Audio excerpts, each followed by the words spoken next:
Hi, everybody. I'm back.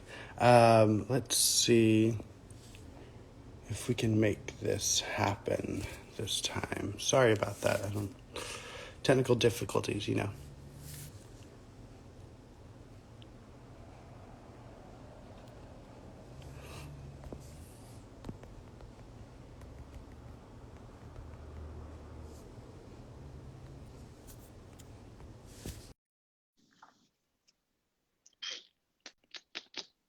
Hi, everybody. Yeah.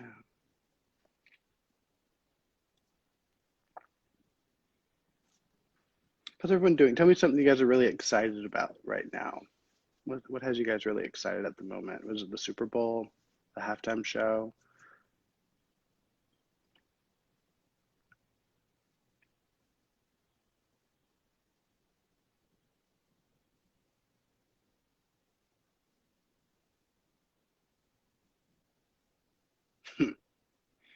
Was that summer? No school. Yeah, it's all good. Thank you about my shirt. I love it. I love flamingos. So,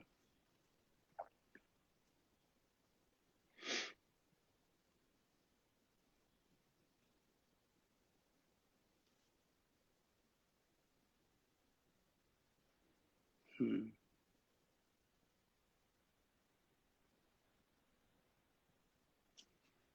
Yeah, I don't know.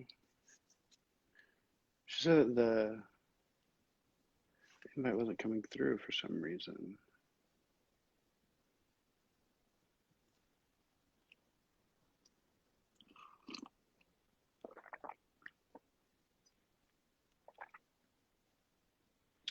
But that we're healthy. That's a very important one. I hope everyone is staying healthy right now.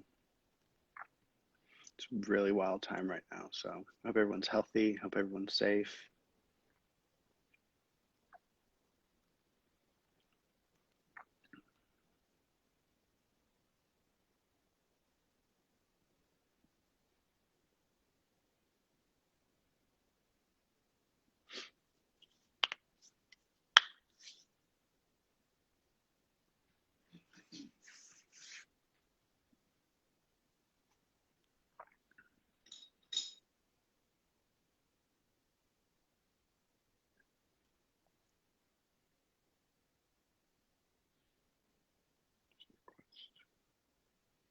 And Celina, if you're here, I don't know if maybe if my request is coming through, maybe you could request to join. Maybe it'll work that way.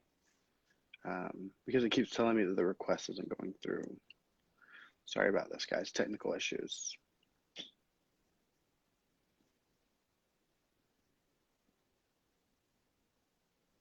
I am actually drinking a little Cuban cafecito that I made for myself this morning.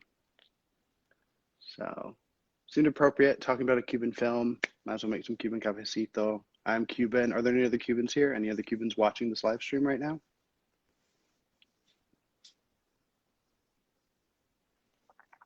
And then what we're talking about today, um, I'm going to be interviewing a filmmaker. She made a little documentary called Verde Olivo. And I say little because it's a short doc, but it's a really powerful doc. It follows a Cuban revolutionary woman who, after decades, sees an American president finally come to Cuba for the first time, and kind of her reaction to everything that's happening. It's a really impactful documentary.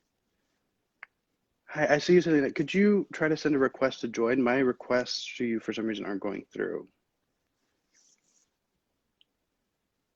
Please. Aha.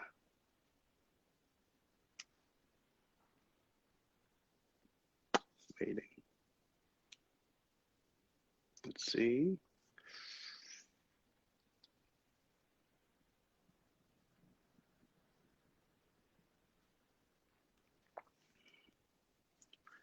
It's waiting.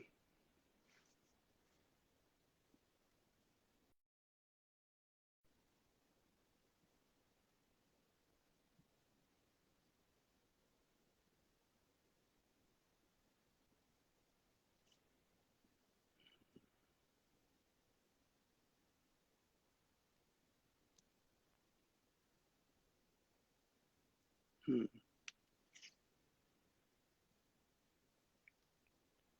Just here waiting. Oh,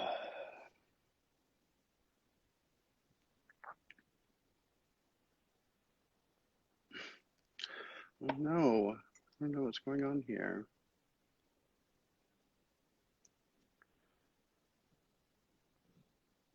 So sorry about this, guys. So, there you are. Hey, Hi, how oh, are you? good. Sorry for this mess. I was on my computer and it's my first time to do this. Oh, it's my first time doing this, just I didn't know what was going on. So Yeah, we're both learning. That's good.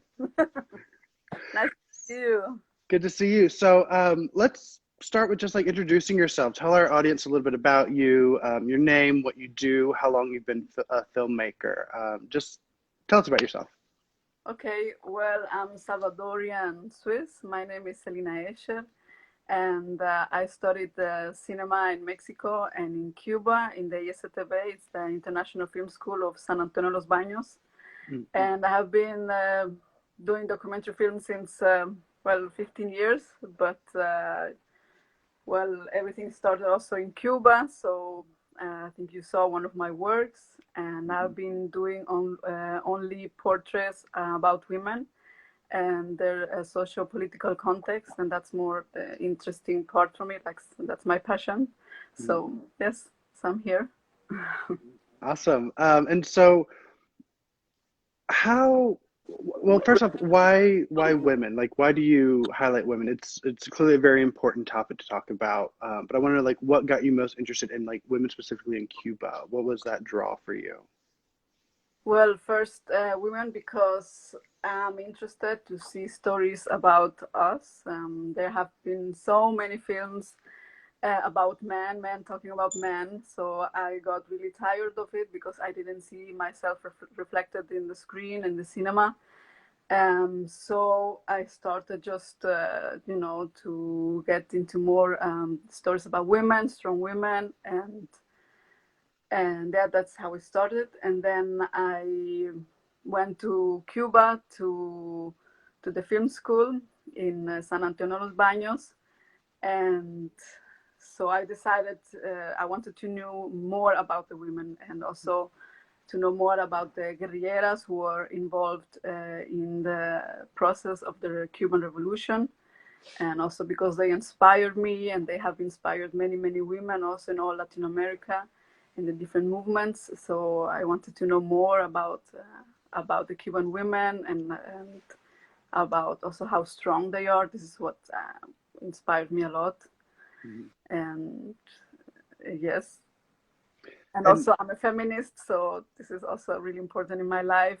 This is how I see it, and I think it's important that we see more women on the screen, mhm. and also to that we are not, in many films we're represented as victims, and this is not what we are. We are also protagonists and fighters. So this is why I'm more interested in this kind of stories. Absolutely. And in talking about that, the woman that you followed in Verde Olivo, Teresa, how did you find her and what drew you to her story? Well, in the second year of the ISTV, we all go, well, just the documentary directors, we go to La Sierra Maestra, where the revolution started, the Cuban Revolution. Hmm. And then we have the task for, in 1 month, we have to create a documentary, a short documentary film. And so everybody, goes in the mountains, you go by mule or walking, and you have to find a person that you would like to make a portrait about. So for me, it was really important to find a guerrillera, also because in El Salvador, they have been an inspiration for many women. And I wanted to know more about her point of view, why she fought, and all her yeah, this was important for me. So I went and searched, but many were really, really old, and many they died in the process. So I went to a place that is the La Casa del Combatiente, and then I asked for women who are still alive, who can tell me the story. Hmm. So they, in that place, they told me, okay, there was only 3 women that were still alive, but 2 of them were really senile, so it was difficult to talk to them. And then they showed me the way to Teresa's house. So I went to her place and talked to her about, politics and the Cuban Revolution and why she fought and about her life. And so she liked to talk, and then in during this um,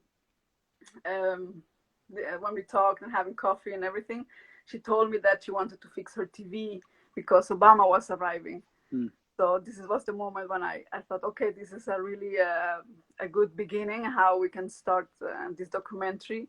And I wanted to document this process, how she's actually, preparing for this arrival, because it was a historical moment, but also for her was really important because she survived so many things. She survived the Batista dictatorship. She fought during the revolution. She gave all her life, for all these ideals. So for her was so important that Obama arrived. And also for me it was important to reflect something that can be political, but also can be personal, and how can we see it through her eyes. So I started to document, she's fixing the TV, and then she told me about, she opened these boxes of memories, and she showed me her medals, and all this moment that was happening also opened up something in her. So she was, telling me about all her past, and why she was fighting, and how young she was, and that also she told me that she started to fight, she gave birth, and then some days after she went to fight again. So she was really devoted. So I was like, oh wow, I was so impressed by her. Yeah, and I love that you included them going to get their TV fixed, because it's one thing that we always see about Cuba is everything is old, whether it's the cars or the buildings or the radios, everything's old. They even speak in the documentary about how they've had the same radio since they got married. So why did you want to show them rolling the TV down the sidewalk to get repaired leading up to Obama's arrival? Why was that important for you to capture? Well, because in Cuba, when something is broken, people don't just throw it away. Also, due to the embargo, people had to, find ways to, survive in this really difficult situation. So one thing is there's places where they repair everything, from all old machines, and you can see also the cars, everything. They found how to repair stuff to keep going, because they cannot just, oh, this doesn't work, throw it away, like in the other, really consumerist societies that, something is a little bit broken, so they throw it away, buy a new one. This is not happening in Cuba, also because, there's, not many possibilities, and yes. So this is, I really like this way also of recycling. I think we can learn a lot of them. So we don't, make so much trash. So I think that's really interesting also to understand and to know, okay, we can recycle, we can reuse stuff. So this is why I chose to document this part. Absolutely. And talking about Obama coming, it was a historical moment. It had been so long since a U.S. president had set foot on that island after decades of embargoes and really tense relations. What was it like for you to be there when this happened?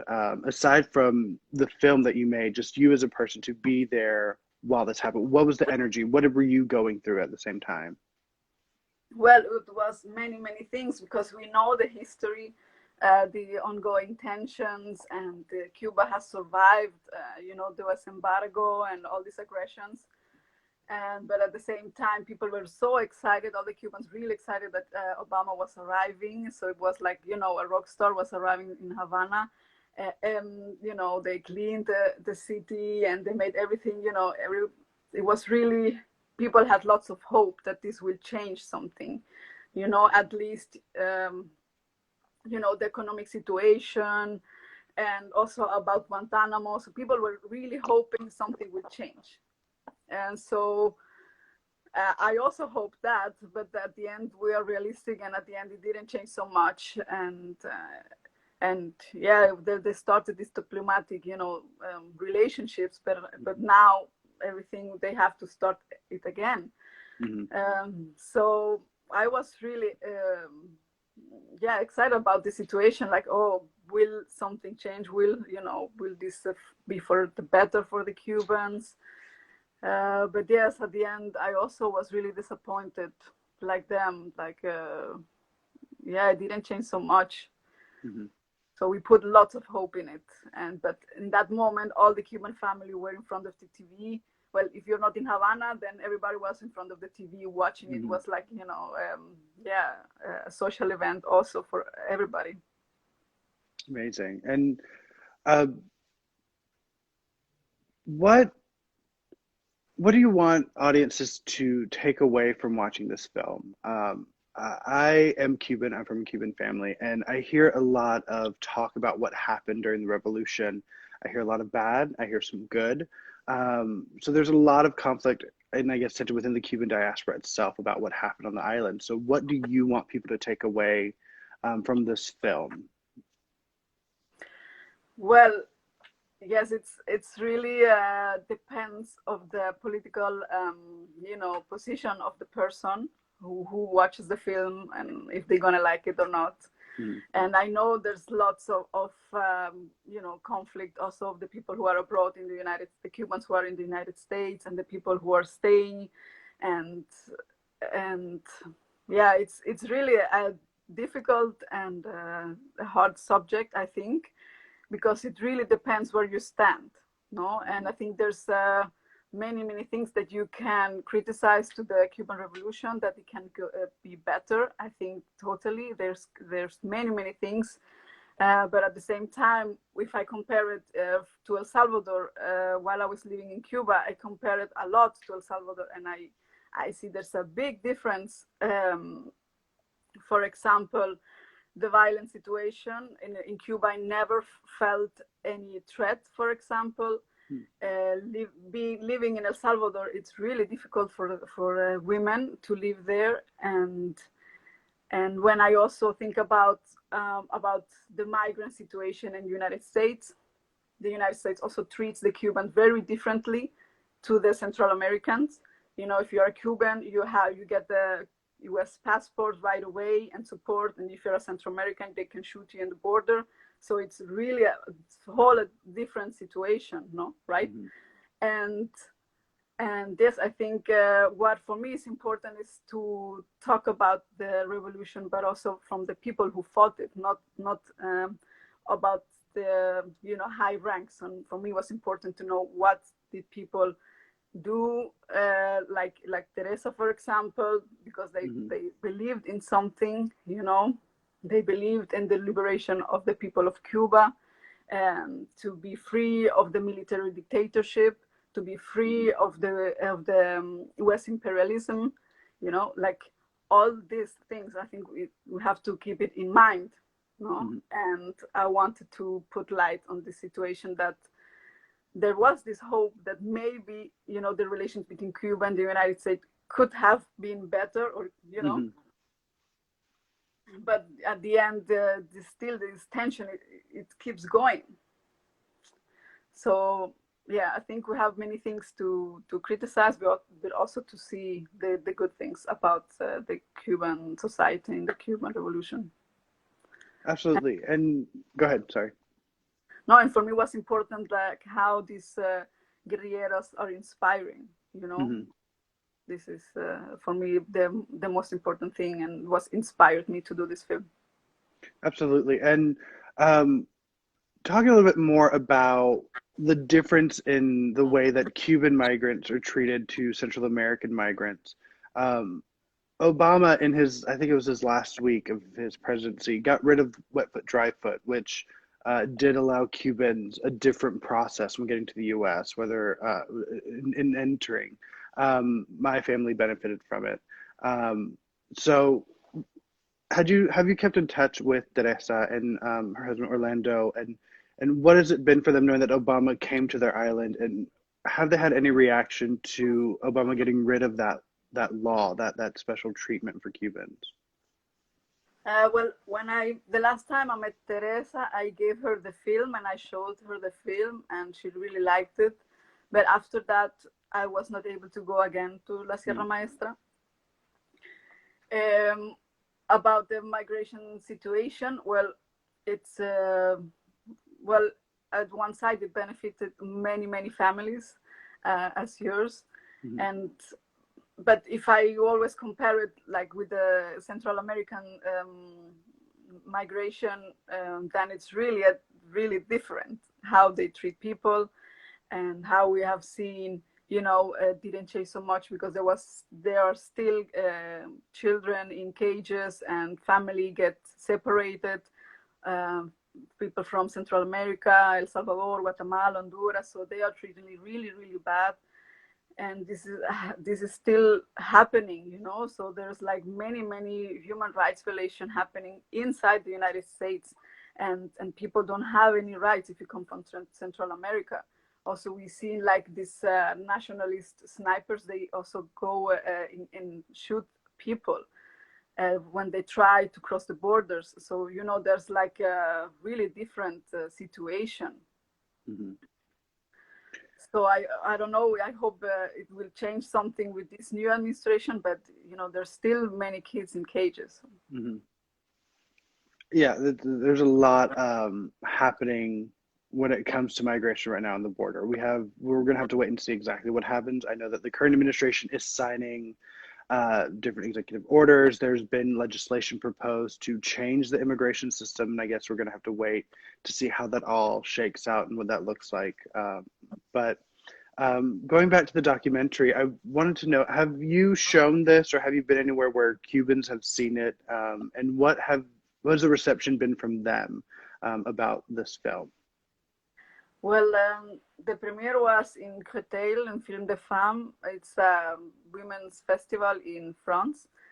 And there was a Cuban woman who saw it, and she thanked me for showing the film and making a film about the Cuban women. But this is the first time I'm showing this film, in the United States now online. So I would like to know what they think about it.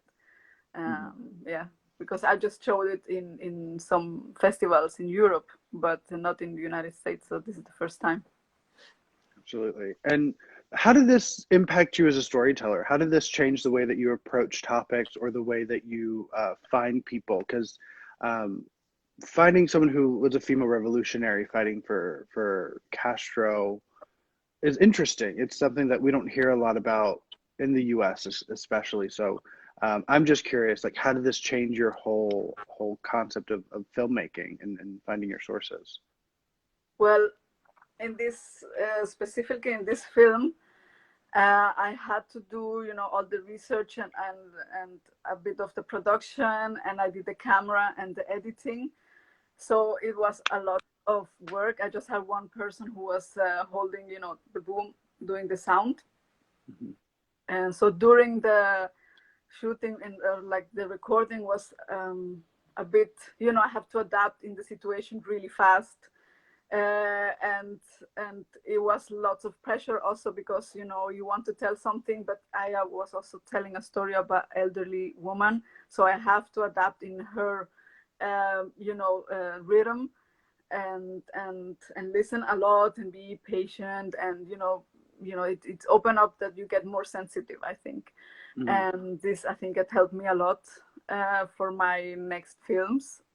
So yeah, it was a challenge because I was a bit on my own, and I knew I want to tell this story about the guerrillera. And but at the same time, you have to think about everything at the same time, about lighting and focus, and how you're gonna edit it and everything. So yes, it was a challenge. But yes, I think it helped me to make my next films. And yeah, I can tell you about the film that I'm doing now. Yeah. It's also a portrait about a woman, but she's a Salvadorian woman, and I'm making a film about Teodora Vasquez and the 17. These are the women who or in jail due to the criminalization of abortion, and they all had a miscarriage, but they are sentenced to 30 years of prison because of homicide. So this is the story of the 17, and I'm working on this film, and soon will the premiere, so I will tell you when it will be. But yes, it was, I had to film in the jail in San Salvador and everything, so it has been a challenge. Yeah, I'm familiar with the abortion laws in El Salvador and what's been happening down there. So I think it's really important that you're shining a bigger light on that. I think it's a story that a lot of us should know a little bit more about. So that's incredible. I can't wait to hear more about that. I think it's going to be a really great project. And people are asking, where could they see Verde Olivo? Where can you watch it if they wanted to finally give it a watch? They can watch it in CiNEOLA, and there is you can watch it for free, and yeah, you can just click in the CiNEOLA, and there you can you can watch it, everybody. Yeah, and we actually have I did an interview with you already for editorial, so there's an article with a link to the film. So we'll make sure that we can push that out just to give people a chance to watch this film. And so, what's your overall goal now that Verde Olivo has been released for free? Now that you can watch it online, what is your goal for this film and for this story? Well, I would like that as many people they can watch it, and that it gives there's open up more a discussion about the situation of Cuba, and that we know more about about women fighters, about guerrilleras, so people can because I think the men do the revolution, also women. So I think it helps to reflect and to acknowledge all the strength of the women in the revolution and in general. You keep mentioning the guerrilleras, and so why were they so impactful in your life? What is your personal connection to those women in El Salvador that you say were inspired by the women and the revolutionaries in Cuba? What's your connection there? Well, I know many women fought during the civil war in El Salvador who fought, and they really inspire me. And I know their stories, and I think they are really, really strong. And yeah, I think this is why I'm so interested in these stories. I want to know more about them. It's a whole generation that fought against the military dictatorship, and yeah, thanks to all these women, also we don't live in a dictatorship anymore. But the situation is really difficult now in El Salvador. But I think it's important to see that they are part of this struggle. And also, I saw so many stories about men who are fighters, but I think also women have fought, and they're important too. Wonderful. And is there anything that you want to tell our audience, something that maybe we haven't covered in our conversation so far, that you think is important to know about your work as a filmmaker, your work on Verde Olivo, and what's to come for your career as a filmmaker? Well, I just want to put light on women who are fighters, women who have survived, women that are not the victims anymore. I want to tell their stories. I want to know more about them. I want to put light on these kind of stories, and also to inspire other young women and girls, so they know that this is possible, and also we can change the world. Awesome. All right. Well, I think that's all the questions that I had for you. I really appreciate you taking the time to talk with me today and to let our audience know about your project. Like I said, we do have a link to the film, so we will be making sure that we get people the link who want to see the film, people who want to be more involved with you as a filmmaker. So I really appreciate your time today. Thank you very much for the invitation. Of course. Have a great day. Thank you. You too. Bye. Bye. Adios. Like, now what should I do? All right, everyone. So that was Celina Escher.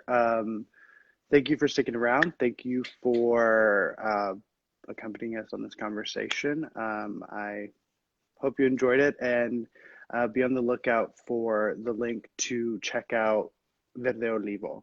Thank you so much.